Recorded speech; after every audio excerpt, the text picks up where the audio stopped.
Hai, jumpa lagi dengan Cikgu Fadli.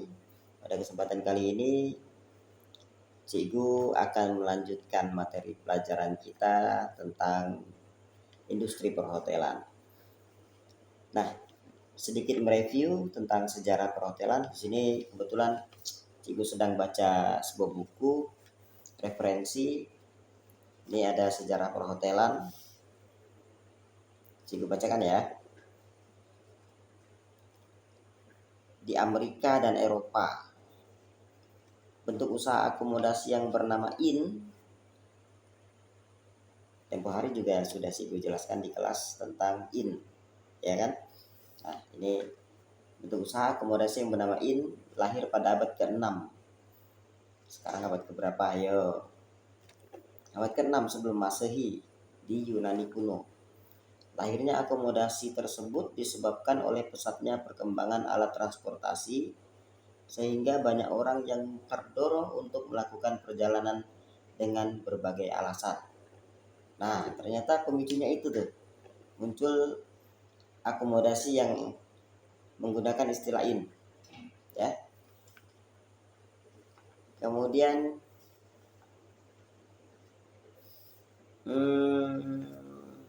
oke, kita lihat lagi poin-poin di buku ini.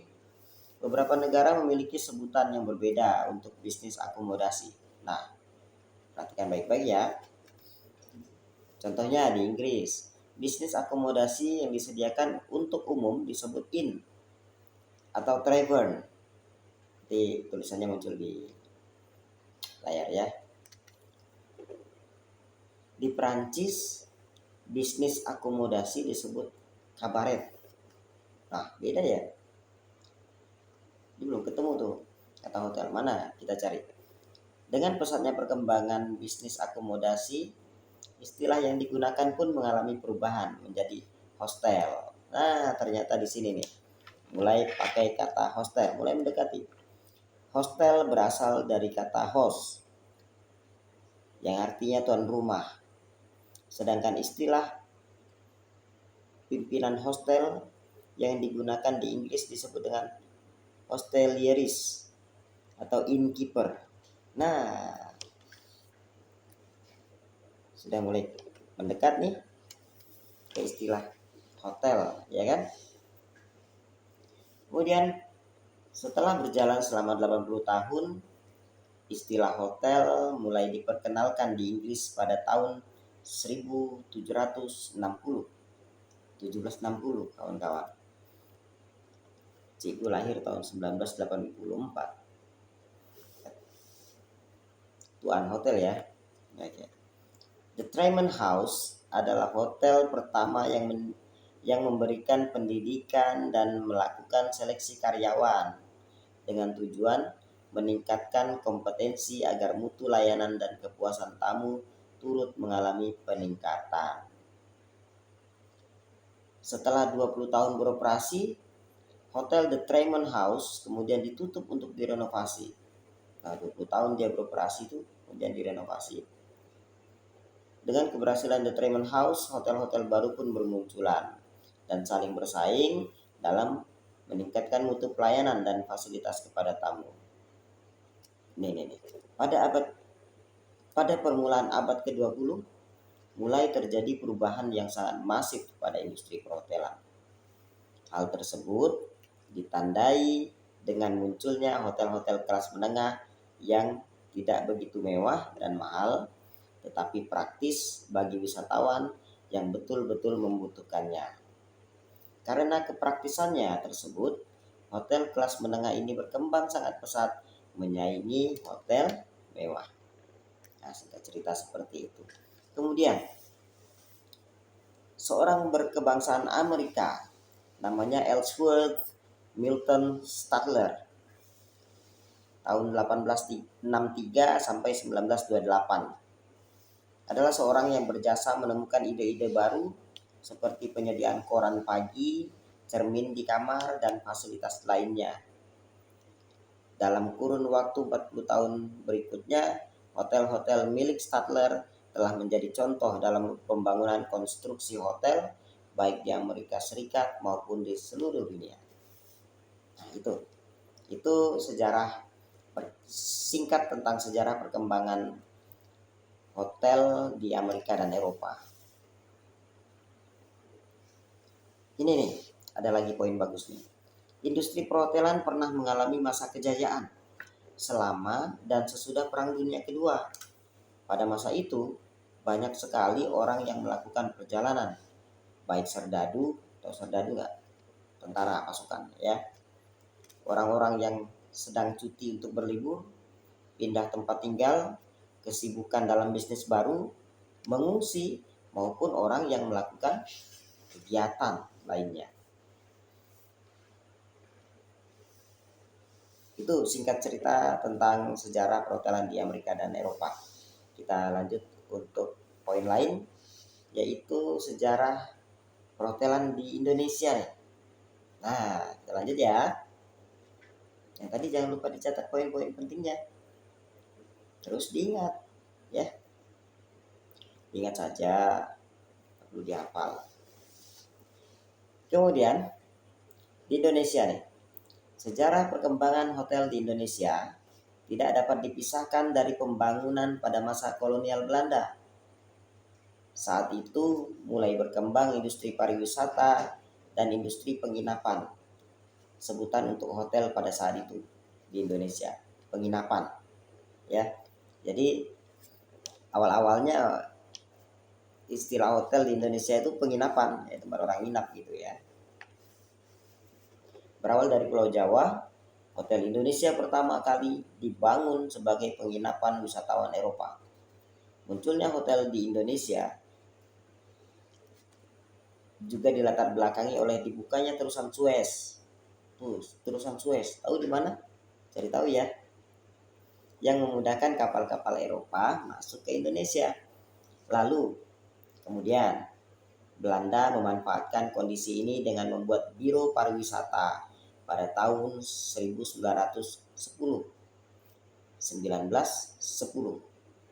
Dan bangsa Eropa mulai berdatangan ke Indonesia pada tahun 1920. 1920. Cigu lahir tahun 1984. Sekali lagi ngomong tentang tahun kelahiran Cigu ya. Oke. Buku Panduan Wisata dan Promosi Pulau Jawa membuat mereka datang berbondong-bondong melakukan wisata karena keindahan Indonesia yang ditampilkan pada brosur buatan Belanda itu. Nah, jadi di satu sisi Indonesia sedang dijajah, di satu sisi wisatawan dari Eropa melihat potensi alam yang indah di Indonesia sehingga mereka berkunjung berbondong-bondong ke Indonesia. Tentu dengan kunjungan yang ramai itu diperlukan penginapan yang memadai. Maka mulailah bisnis penginapan itu bermunculan. Begitu kawan-kawan sekalian, murid-murid Cigu yang Cigu banggakan. Kemudian pada abad ke-19 nih, abad 19 ya, hotel berskala besar dan mewah mulai dibangun di beberapa daerah seperti Jakarta, Bali, Bandung, Surabaya, Medan, Semarang, Surabaya sudah, dan beberapa kota lainnya. Perkembangan hotel bersejarah di Indonesia dapat dicatat setelah Indonesia merdeka pada tahun 1945 ya, karena resminya kita pakai Negara Kesatuan Republik Indonesia itu tadi setelah merdeka kan.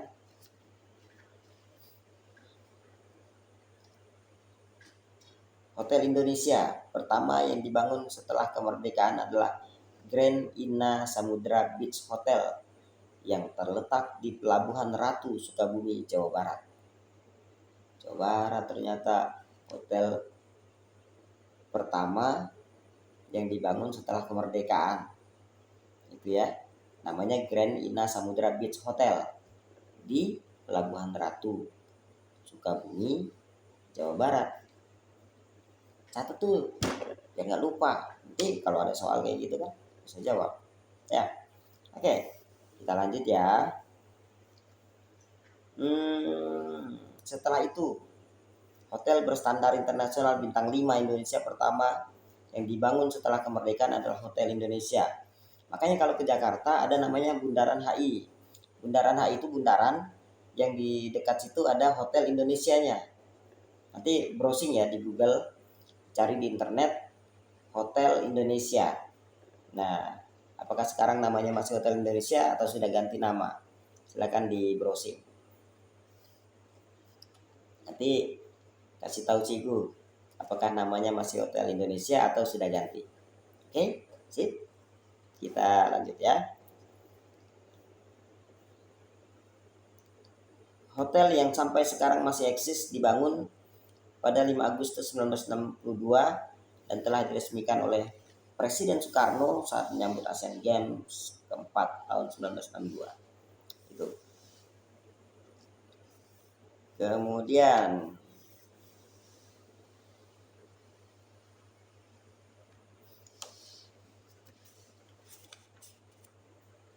habis deh. Itu ya. Itu poin-poin singkat yang Cikgu sampaikan. Sisanya kita akan bahas di kelas, dan selebihnya murid-murid sekalian silakan browsing untuk memperkaya wawasan dan pengetahuan terkait sejarah industri perhotelan baik di Amerika dan Eropa maupun di Indonesia. Cikgu rasa sampai di sini dulu penyampaian materi ini terkait sejarah perhotelan. Sekarang Cikgu mau bahas tentang karakteristik bisnis perhotelan. Sebenarnya di video yang berbeda sudah Cikgu sediakan satu video yang cukup panjang, itu membahas tentang karakteristik bisnis perhotelan. Tapi di sini kita bahas lagi agar murid-murid sekalian mendapatkan penyegaran. Ya, cetak pen dan buku. Poin-poin penting silakan dicatat. Oke, kita lanjut. Ini Cikgu akan sampaikan materi sesuai buku yang kebetulan ada di Cikgu ini. Ya, jadi Cikgu membaca, Cikgu literasi, murid-murid sekalian juga literasi. Jadi kita harus membudayakan literasi. Oke, biar banyak pengetahuan dan wawasan. Kita lanjut. Karakteristik bisnis perhotelan. Yang sudah nonton video Cikgu yang lain, yang satunya itu yang berjudul karakteristik bisnis perhotelan, pasti sudah mencatat poin-poin penting. Nanti dicocokkan ya. Oke. Bisnis hotel. Jadi hotel itu bisnis ya kawan-kawan ya. Diingat lagi. Hotel itu adalah bisnis yang menyediakan kamar, ya, bisnis yang menyediakan kamar. Jadi dia dalam bentuk bangunan, ada bangunannya, menyediakan kamar dan jasa lainnya, fasilitas lainnya yang dikelola secara komersil, oke, ya, yang dikelola secara profesional maksudnya, maksudnya begitu, yang dikelola secara profesional untuk tujuan komersil, maka dia jadi bisnis karena ada tujuan komersil di situ. Untuk mendapatkan keuntungan, itu maksudnya tujuan komersil ya. Lanjut. Bisnis hotel berorientasi pada memperoleh pendapatan seoptimal mungkin melalui pemenuhan kebutuhan dan keinginan tamu. Ini kata buku yang Cikgu baca. Jadi tadi kembali kepada definisi hotel itu sendiri adalah bangunan yang menyediakan kamar dan fasilitas lainnya untuk tamu yang dikelola secara profesional untuk tujuan komersil atau memperoleh keuntungan sebesar-besarnya kan. Ya, ini seoptimal mungkin dapatkan memperoleh pendapatan. Kepuasan tamu adalah sasaran utama pelayanan karena hal tersebut akan berdampak pada citra hotel yang baik sekaligus menjamin keberadaan hotel dalam jangka panjang. Nah, inilah mengapa di awal-awal pertemuan di kelas perhotelan, yang kami tekankan adalah perilaku dan penampilan. Itu yang pertama dulu. Ketika penampilan kamu menarik, orang akan senang. Rapi, bersih, menarik, orang akan senang. Kemudian ketika perilaku kita baik, orang juga akan senang. Ya kan? Orang tidak akan jauh dari kita. Gitu. Bahkan orang akan lebih sering dekat dengan kita karena kita menyenangkan, baik secara penampilan maupun secara perilaku dan tutur kata. Gitu. Ya, maka kemampuan berkomunikasi yang baik harus dikuasai anak-anak perhotelan. Itu latihan ya. Masih lama kita belajar, kan setahun ini pelajarannya. Kemudian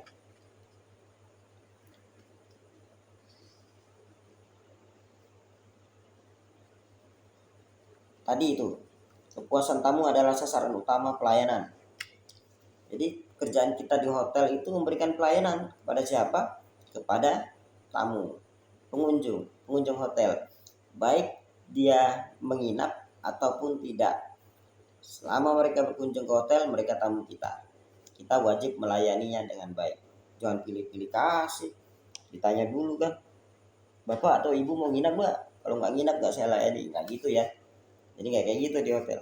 Jadi siapapun yang berkunjung, sifat hospitality kita bekerja, kita berikan pelayanan yang terbaik untuk pengunjung sekalian.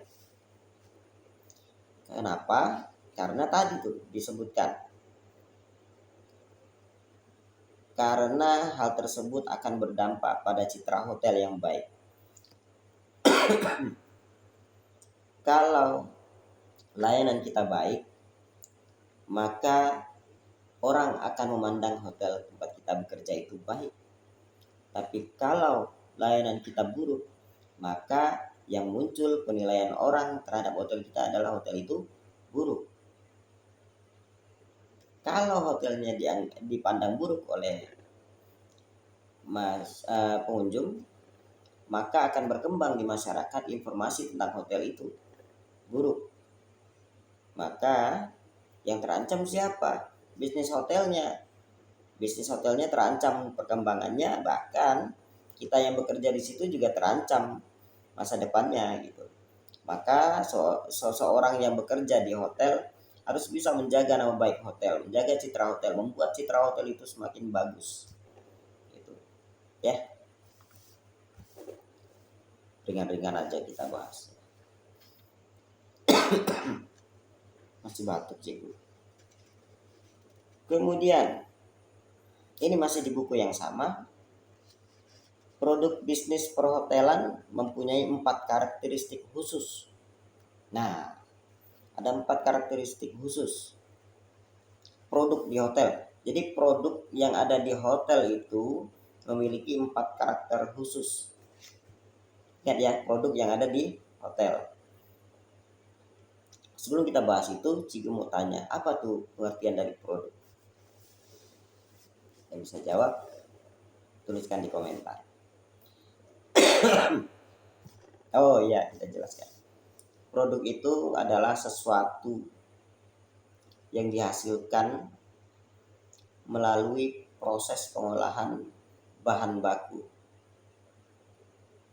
Itu produk. Contoh buat roti. Ada tepung, ada air, ada ragi. Diolah, kemudian difermentasi, kemudian dipotong dan ditimbang, kemudian dimasukkan ke tempat fermentasi, kemudian baru dipanggang. Setelah dipanggang jadilah roti. Maka produknya namanya roti. Bahan bakunya tadi tepung, air, ragi. Itu contoh sederhananya. Apa bedanya? Apa samanya dengan hotel? Hotel kan nggak ngolah kayak gitu, Pak. Iya. Maka kita harus kenal 4 karakteristik produk yang ada di hotel itu. Ya. Yang pertama, Ini karakteristik khusus ya, ciri-ciri khusus dari produk yang ada di hotel. Yang pertama itu produknya yang berwujud, tangible. Jadi ada produk berwujud di hotel itu, yang berwujud. Apa sih produk yang berwujud di hotel? Ayo, apa? Tuliskan di komentar ya. Kemudian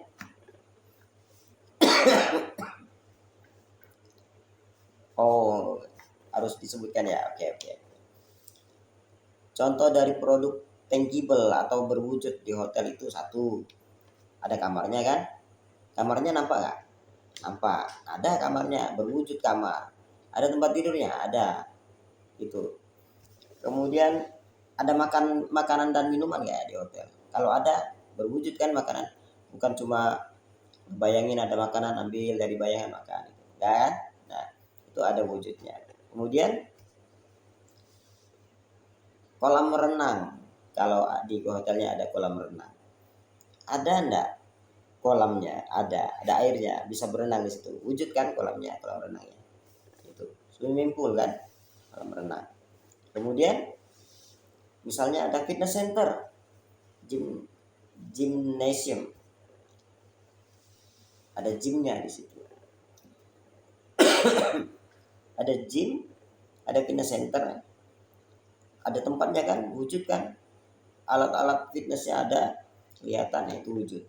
Produk-produk yang sifatnya berwujud, ya, tangible. Kemudian ada lagi produk lain di hotel yang tidak berwujud, ada wujudnya loh. Pernah lihat nggak produk yang nggak ada wujudnya? Apa dong? Ada nggak? Sebentar. Ibu punya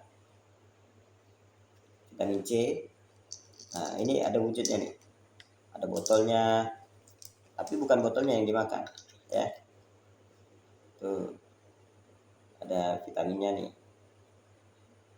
Tablet kecil-kecil. Itu. Contoh itu tangible.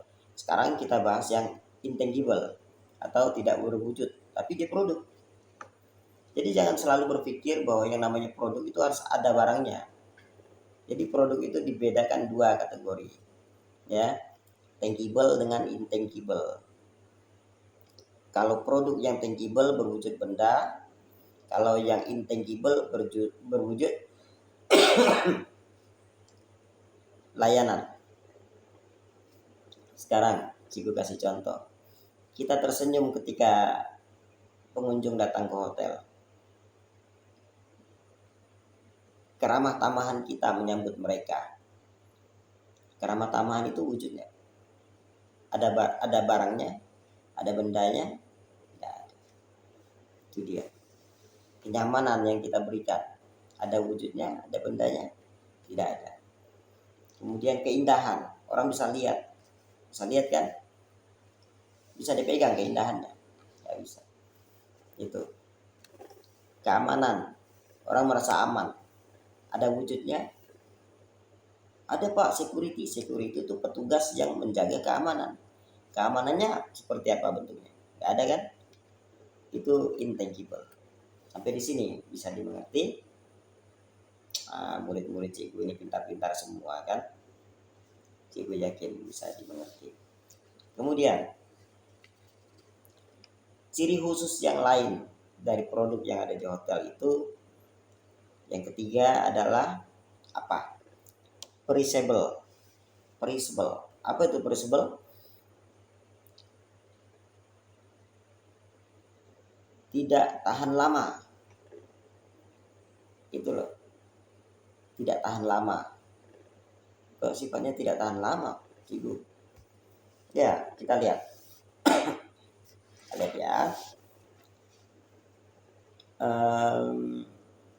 Produk bisnis hotel ini hanya bisa dijual saat ini karena tidak tahan lama dan tidak dapat disimpan di gudang. Contohnya bahan makanan segar yang tidak dapat disimpan seperti buah-buahan dan sayur mayur. Ketika hotel menyediakan layanan makanan minuman, maka dia sifatnya bisa kadaluarsa kan. Nah, seperti itu ya. Kemudian karakteristik yang keempat, ciri khusus yang keempat itu non perishable. Apa itu? Tahan lama ya. Contohnya produk minuman-minuman beralkohol, soft drink, dan perlengkapan tamu. Pernah lihat sampo di kamar hotel maksudnya, kamar mandi hotel, kamar mandi yang ada di kamar hotel, karena ada sabun, ada sampo. Nah itu tahan lama kan ya.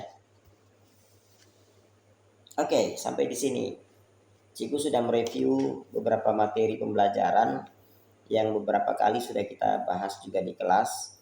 Semoga dari penyampaian video ini murid-murid kebanggaan Cikgu ini bisa belajar dengan baik, bisa lebih paham lagi.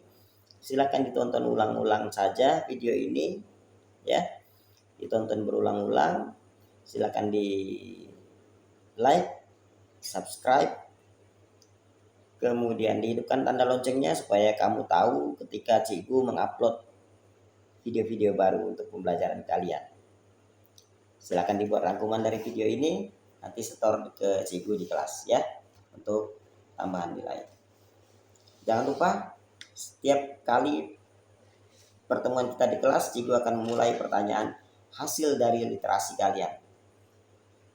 Terima kasih, jaga kesehatan, sampai jumpa di pertemuan selanjutnya.